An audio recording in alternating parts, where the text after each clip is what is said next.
अगली बड़ी खबर, एडम अपने नल पे बर्तन धो रहा था। एडम हो गया बोर और फोन निकालकर इंस्टाग्राम पर रील बनाने लगा डांस कर करके। तभी यहाँ पर एडम की सोने मम्मी ये देखकर हुई गुस्सा और बर्तन ना धोने पर सोने ने कर दिया अपने बेटे एडम की मार मार कुटाई।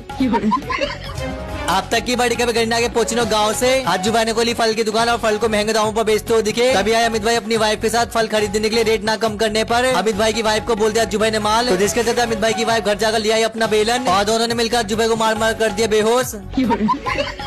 इस वक्त की बड़ी खबर, मोको जा रही थी अपने दोस्त मैक्सिम से मिलने उसके घर। तभी रात में डाकू मंगल सिंह ने मोको को रोक लिया और बोलने लगा आई लव यू बाबू पड़ जाओ। तो मोको को आया गुस्सा, 2 थप्पड़ मारकर चली गई अपने घर। मोको को छेड़ने के जुर्म में पुलिस वालों ने डाकू मंगल सिंह को गिरफ्तार करके डाला जेल में। देखिए किस लिए पिलर की गई थी गर्लफ्रेंड सोशलाइज में घूमने के लिए। तो यहाँ पर पिलर की गर्लफ्रेंड को बोलते पिलर ने बाबू। तो पिलर को ये सब पता चलने पर बर्दाश्त न कर पाने पर पिलर ऊपर से नीचे कूदा, चड्डी फटने से हो गई उसकी मौत। और ऐसी फनी न्यूज देखने के लिए हमें फॉलो करें। आगे की न्यूज आपका इंतजार करें कैमरामैन राज के साथ। शिवा ऑफिशियल 879। जय हिंद जय भारत।